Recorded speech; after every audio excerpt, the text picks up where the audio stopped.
Let's just jump right into it. There are these hidden rules out there, right?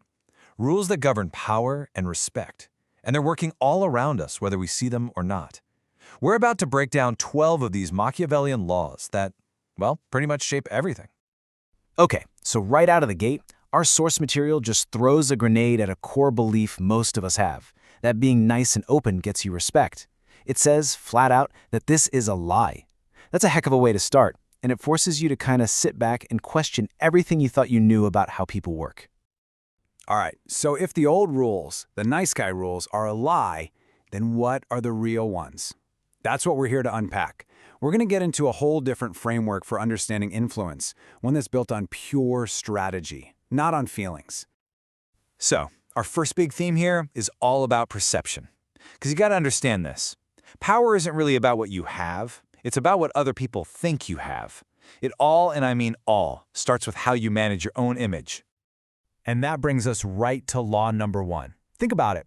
We're just wired to want what we can't easily get. We value things that are rare, that feel like we have to earn them. So when you're just giving away your time, your attention, your opinions for free, you're not being generous. You're actually teaching people that your presence has no value. Withholding isn't about being a jerk. It's about creating a kind of psychological gravity around yourself. And this idea builds perfectly into law number 2. When you put all your cards on the table, when you show exactly how strong you are, people can measure you. And if they can measure you, they can challenge you.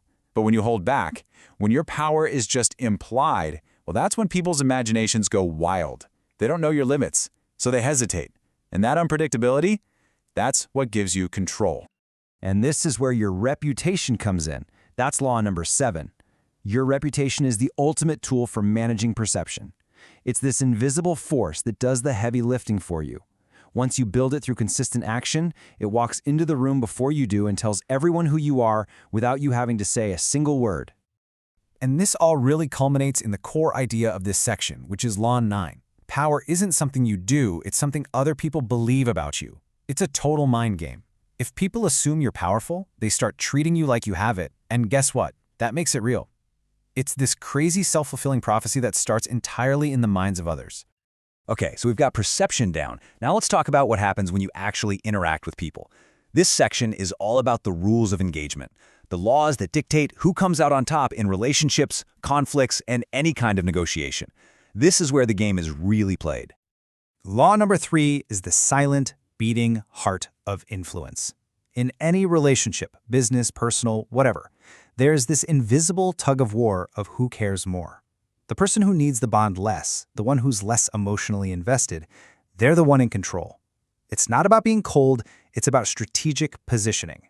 You want to be close enough to be wanted, but never so close that you can be taken for granted. So what do you do when someone crosses a line? Law 5 is crystal clear on this. You don't give a bunch of warnings. That just signals you're willing to negotiate your boundaries. No, you deliver one single, decisive consequence, calmly. And then you return to silence. The silence is what makes it final. It tells them the issue is not up for discussion. And this is why silence is so much more powerful than arguing. I mean, think about it. When you argue, you're basically desperate. You're trying to get their approval, their validation. You're wasting energy. Silence, on the other hand, creates this incredible pressure. It makes the other person uncomfortable. It forces them to talk, to fill the void. And in doing so, they often reveal way more than they intended to. Silence isn't passive. It's a weapon. It really comes down to this. Arguments are what people use when they have no other form of power. True authority doesn't need to explain itself. Its presence is enough. All right, let's get into a darker, but let's face it, a necessary idea: betrayal. According to Law 11, sometimes you have to cut ties. But the biggest mistake isn't that you do it, it's how you do it. A slow, drawn-out breakup is weak. It invites drama, revenge, negotiation.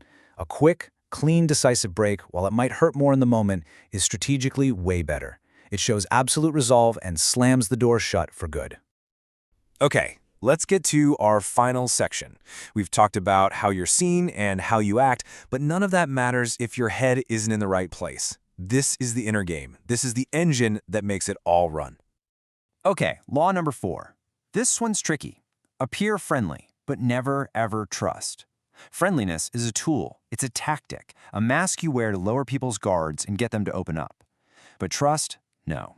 You can't base trust on a warm smile or a nice gesture. You can only trust one thing: consistent, predictable patterns of behavior over a long, long time. Now, Law 8 can sound a bit harsh, but it's about seeing morality as a potential trap. This isn't about being evil, it's about being strategic. For any major decision, the question you should always be asking yourself is, does this make me stronger? Not, is this the nice thing to do? A choice that makes you weaker isn't a moral victory. It's just a strategic mistake. And that leads to one of the biggest weaknesses of all, which is covered in Law 10. This deep-seated need for affection, for validation, for people to like you. It's the hook that brings down so many powerful people. The moment you need to be loved, you start making bad deals. So, why is this need to be loved so bad? Well, for one, it kills respect. Familiarity breeds contempt, right? It just dulls your edge. It makes you dependent on what other people think, and you become terrified of disappointing them. Respect is what sustains power. Asking for love is what dissolves it. And this all leads us to the final law, law number 12. Predictability is death. The moment people know what you're going to do next, you've lost all your leverage. But when you just disappear for a while, you pull your attention, you go silent, it completely resets the game board. It creates mystery, and it forces everyone to rethink your value, all because you're suddenly not there.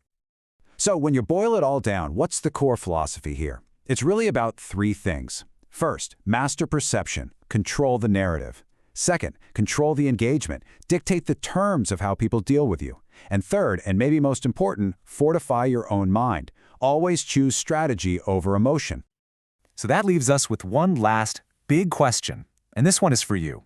Now that you've seen this framework, are you ready to actually see the laws? To see them playing out all around you every day? Because that's the real challenge, not just knowing the rules, but seeing the world as it really is.